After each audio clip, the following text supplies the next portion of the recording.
news, everyone! That is very good news. If you guys ever have anything you want me to talk about over here, just make sure you're jumping into the Discord and hitting up that Kids News Corner channel. You can drop whatever articles you would like over there, and I will talk about them over here. Jump into this first one. Final Fantasy, what is that, 9 remake and more seemingly appear in Wild Epic Games Store leak. Oh my gosh. Ow. Never seen it. Like I said, if you're on mobile, you won't see it, but like but the power-ups just went live, like Cyclo was telling me. It was like pretty quickly before, just before stream today, so like a couple hours ago maybe.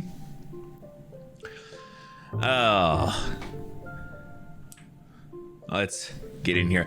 A new tool used to scrape info from the Epic Game Store may have just exposed tons of unannounced and upcoming games. Listen, I don't like any of that. Like, who's that like impatient for some like news about games and stuff that they got to go start scraping for games and stuff.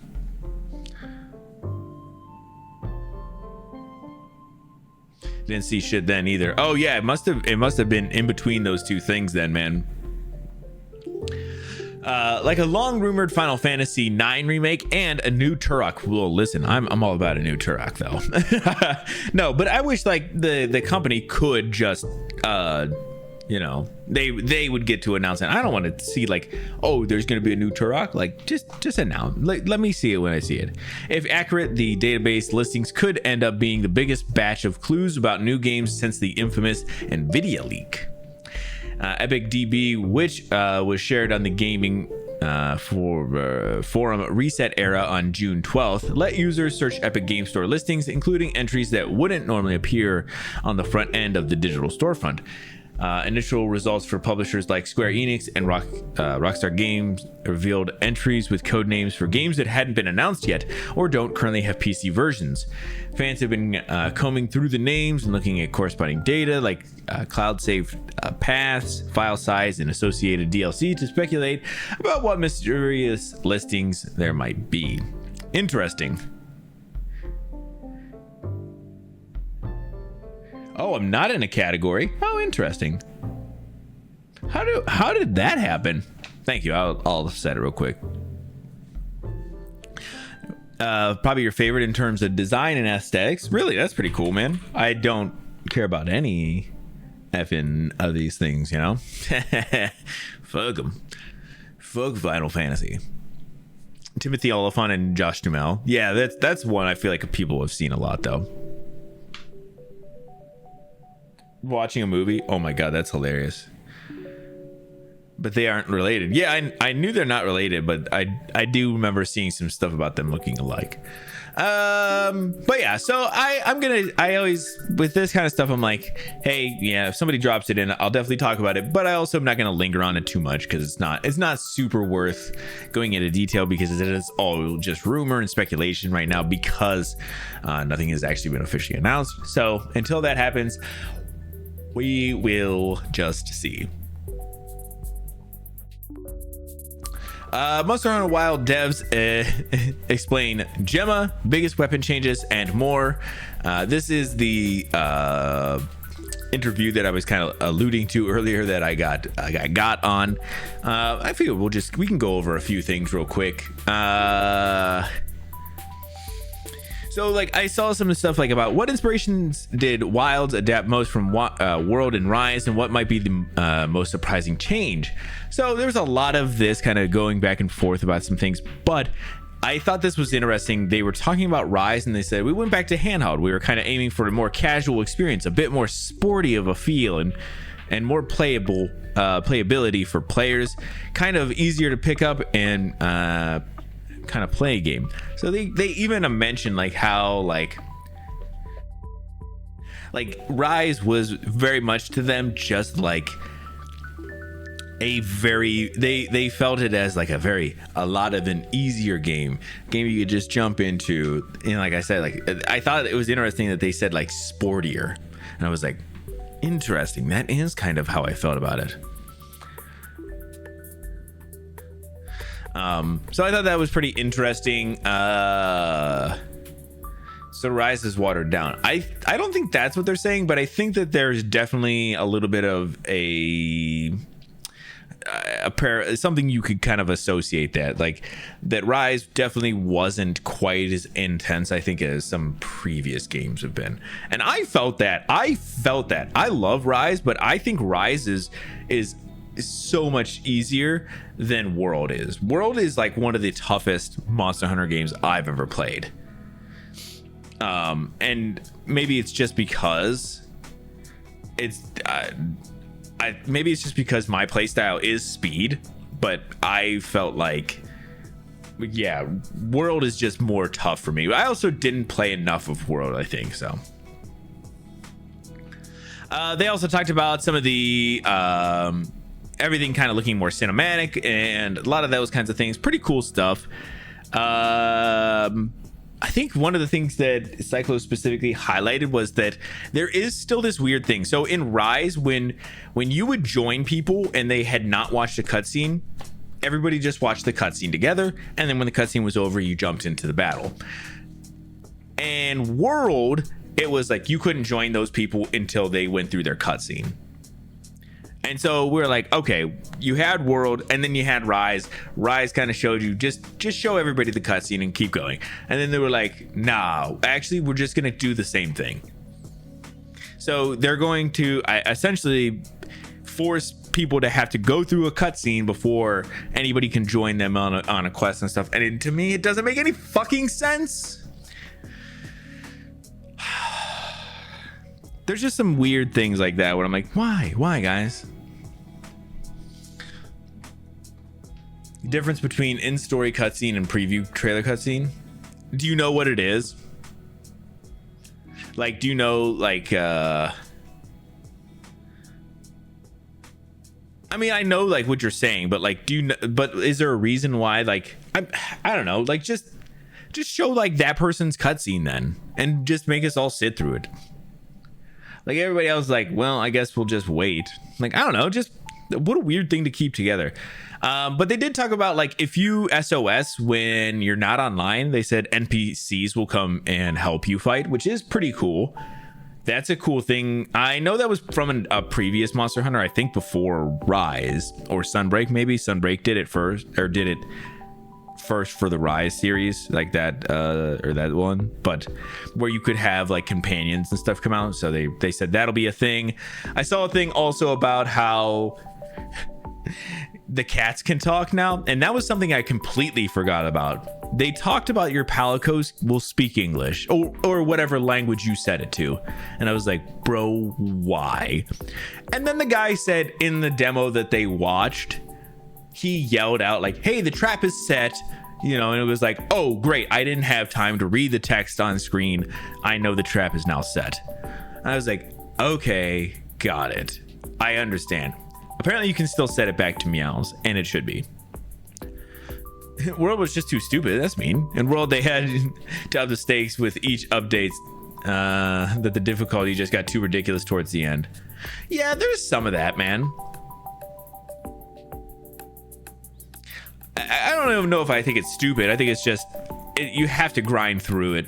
And some of the bosses or monsters are a little insane, but I don't know. It just don't play those ones, man. Just play the ones that you like, then. You know. They also talked about there's a new power clash mechanic and focus mode, and those are two things that are both different. I don't know.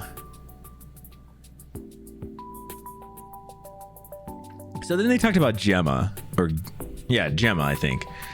So yeah, Gemma is kind of like, she's an important character. She's one of the main support characters of your hunter characters. She's a smithy. She's like a comforting presence to you as you're going through the world. There's also a beautiful contrast that we'll be able to make with her and Alma and other characters that we've already released. Gemma is a very kind and bright and energetic character. And she's like, go out and hunt, I'm supporting you. Alma's a bit more gentler and grounded character. And then they kind of went into, how do you feel about getting the fans getting the dating sim tag added to Monster Hunter Wild on Steam? I haven't read this yet. We haven't really explained that much of the game, so it's a bit surprising. We weren't really aware of this, so we do appreciate the kind of focus the players have put on characters. We kind of realized that we haven't shown so much of the characterization to really inform people of how to approach the characters. But as people who are designing NPCs and kind of trying to get players to like these characters, we are happy. We do think that we've accomplished something in terms of NPC design, and even if so far that it's mostly visual, we still appreciate the fact that we've been able to create characters that resonate with fans. Bro, this is the nicest way of saying, like, bro, our fans are a little too horny.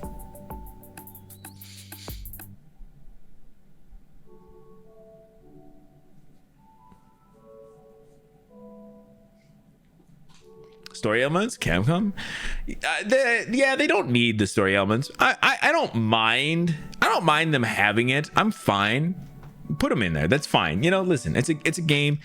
For some people, they enjoy there being something, but yeah. Palico's voices.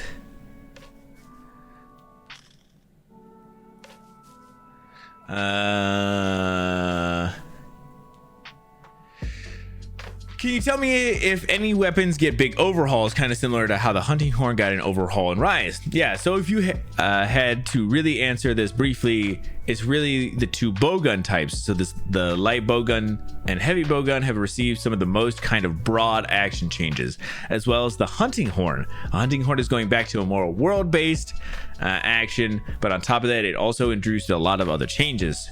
Hope you guys are looking forward to seeing that.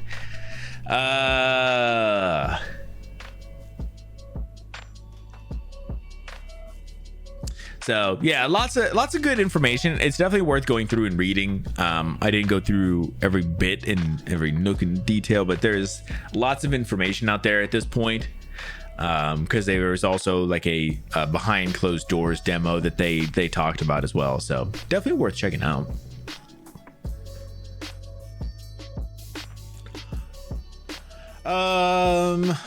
All right, so Gearbox is officially out from under Embracer Group. Sick. Anybody who doesn't have to deal with Embracer is a good time. Gearbox Entertainment is no longer an Embracer studio. The Swedish conglomerate has confirmed its deal to sell the bulk of Gearbox to Take-Two Interactive has been completed.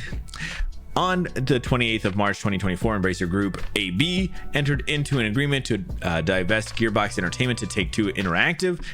All conditions for the transactions have now been fulfilled, and the transaction has been closed today. That's just a celebration right there, you know?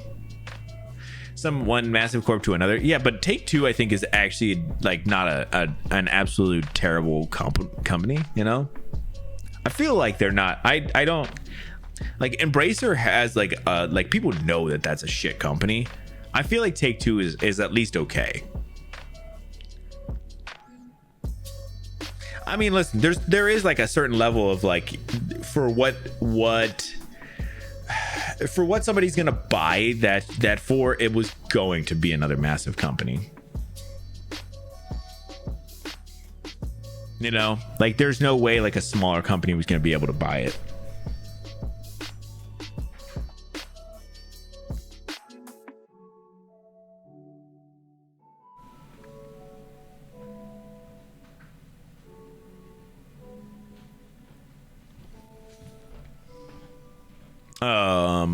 Sorry. I think Embracer overbought, and then they got a bad look dealing with the consequences.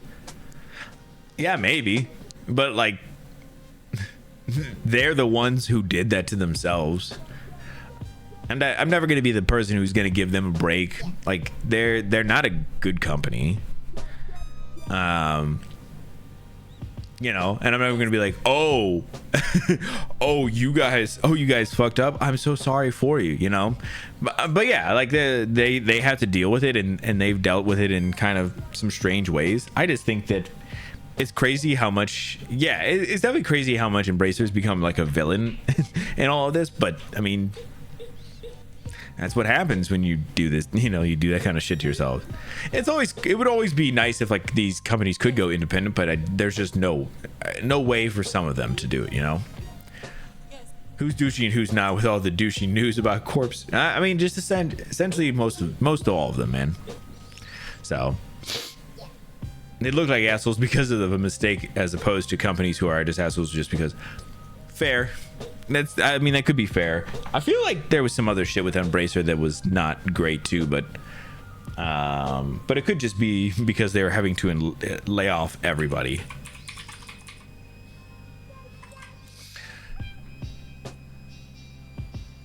Yeah, that was what I was gonna see. I wanted to see if they had anything else.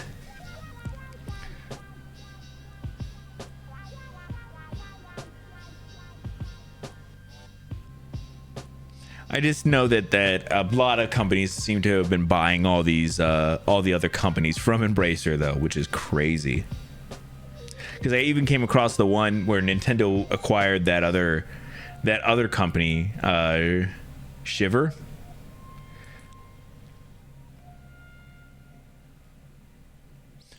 Yeah, but Embracer is just. Oh yeah, remember that Embracer they're splitting off into 3 different companies as well. Fuck them, bro.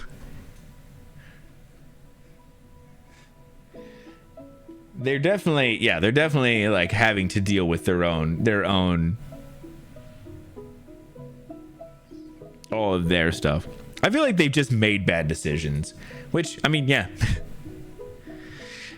They made bad decisions, and yeah, they're having to deal with it. But you're right, they're not just as far as I just did a quick cursory look, I didn't see anything that was specifically saying that they're just assholes.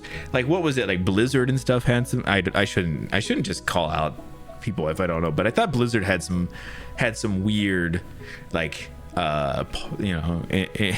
inner business things that were happening between some of the I thought it was like some of the higher ups with some of the other female employees and stuff. So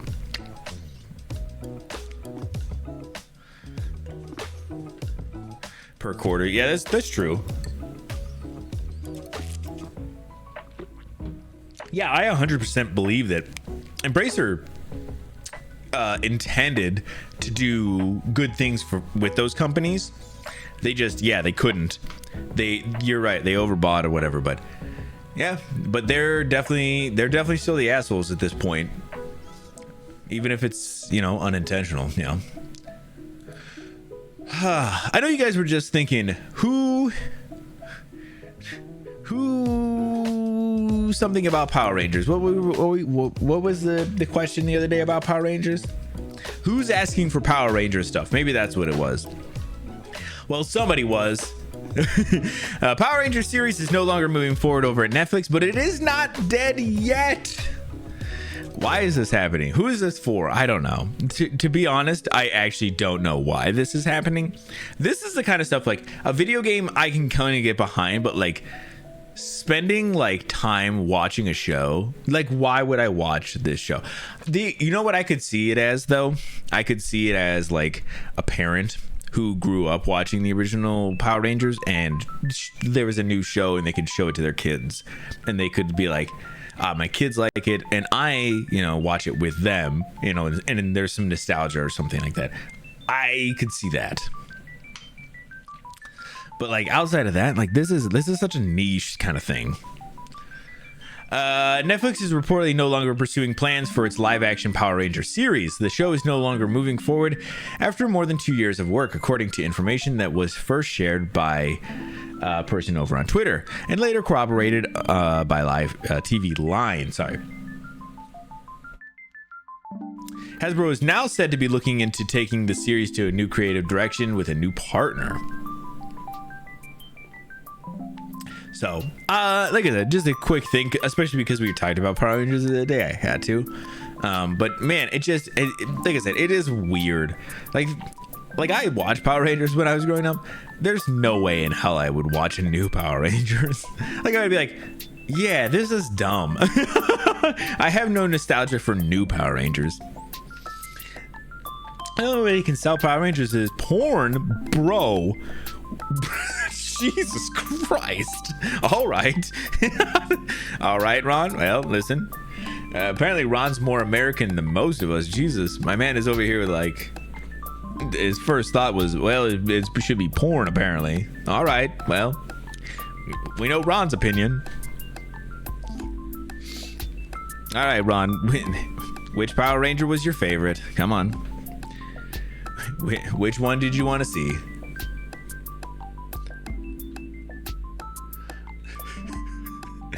Please don't actually answer this. This is a joke. Please, if you were typing anything, go ahead and delete it. It was a joke. Please, no.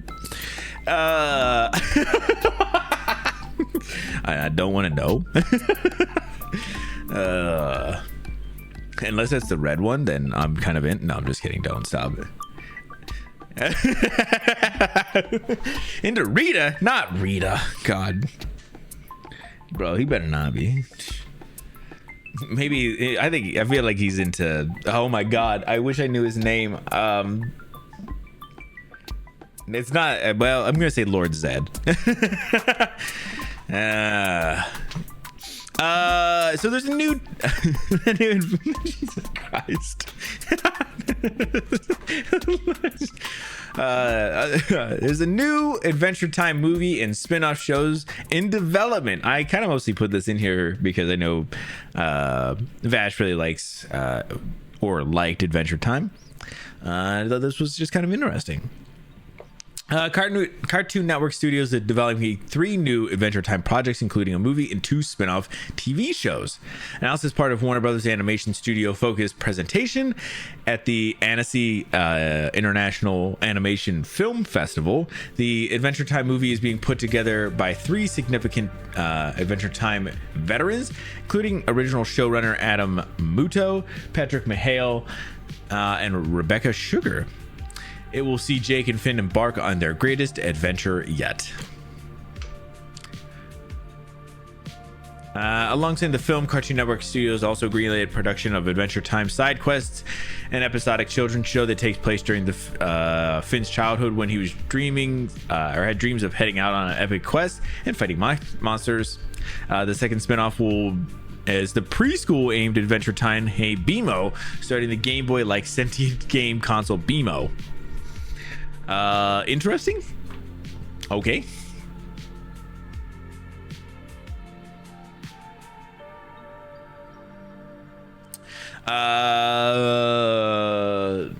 Man, Adventure Time was such a weird show.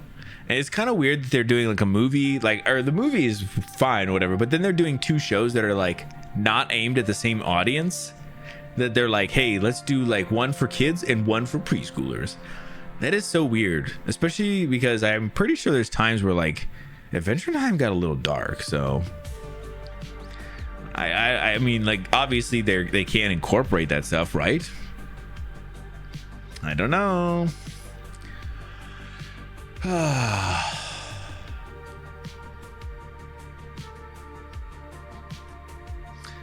But yeah, pretty cool.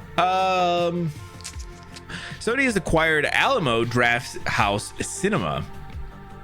I don't know who this is, but apparently it's a thing. Sony Pictures has acquired Alamo Drafthouse Cinema for an undisclosed amount, with Alamo joining the company under the newly created Sony Pictures Experience division.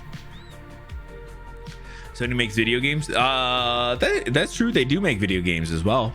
That's true. Surprised you haven't heard of them. Stop it. How dare you? But cool. I mean, that's cool. Maybe that'll be something cool for Sony. For them, I don't know. What does that do for them? I guess maybe they just put their name on it, or maybe I don't know. Whatever. The fuck I care. Blade is reportedly has lost its director. Marvel Cinematic Universe Blade movie can't seem to escape its production woes as director Jan Demange has reportedly exited the project, which is sad because Blade is one of the only projects for them coming up in recent memory that I was like, this could be pretty good. Yeah, not looking so good. Yeah, I feel like man, I just remember when Marvel was such a man, they were such a force, and I feel like they have really died down. Which, you know, whatever. That's fine. I don't mind. You know, if we, you know, later on in life get some good superhero movies a little later on, that's fine, but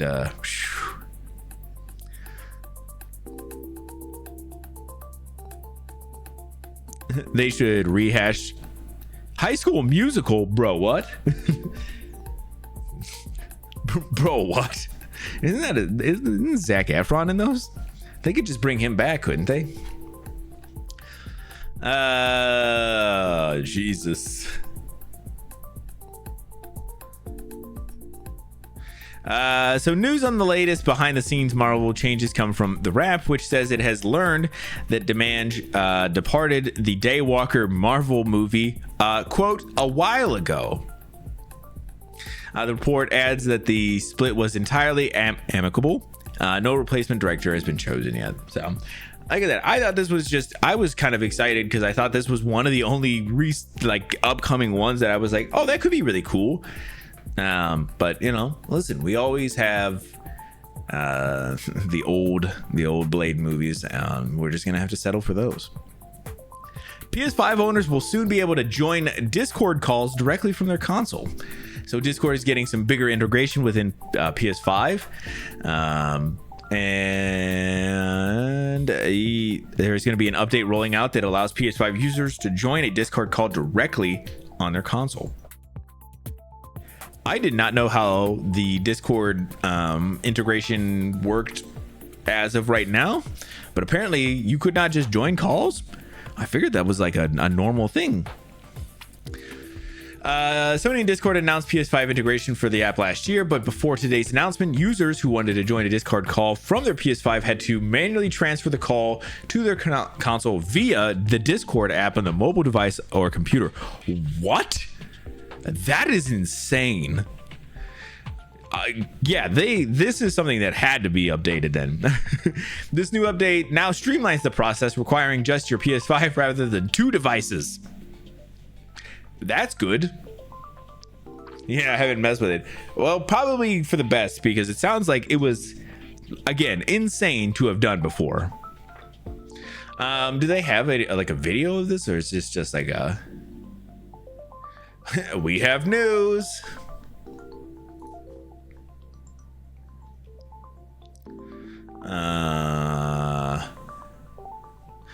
Navigate to the game base in the control center, then tap down to Discord. That one. Okay.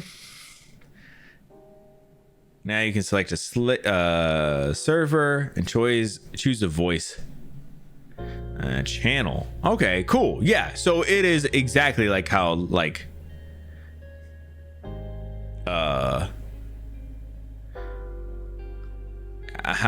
normal Discord works. Jesus Christ, why would it not be like that?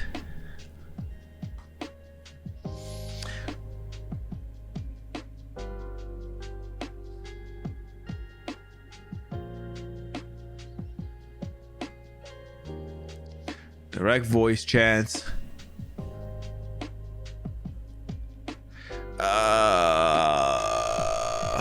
I wonder if they'll do a thing where you could go in and watch streams and stuff. So if somebody streams in a voice chat thing and Discord, I wonder if they'll integrate that at some point. But not to Discord, right? Isn't that crazy? But as I'm saying, it'll be nice if we can get to a point where if you're on PS5, you can stream to Discord from your PS5, or you can at least see somebody else's stream in that Discord call. I don't know. I don't think that stuff's coming out just yet, but my guess is if they're doing this, there will be some more things that end up coming out. I wonder if they produced a superhero movie with Tommy Wiseau as the director and star, how that would go. Bad. Tommy Wiseau was like a terrible director. What are you talking about?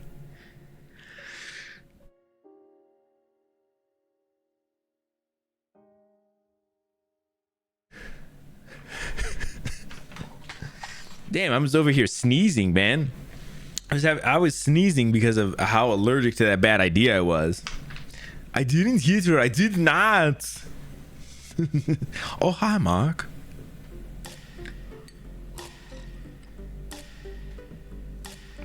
Oh, he was so bad. It was good. Sometimes that's true. Oh, sorry. I was legitimately sneezing though.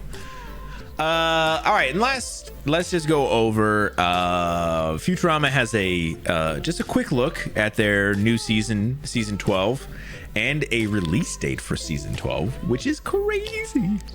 I know Cyclo was kind of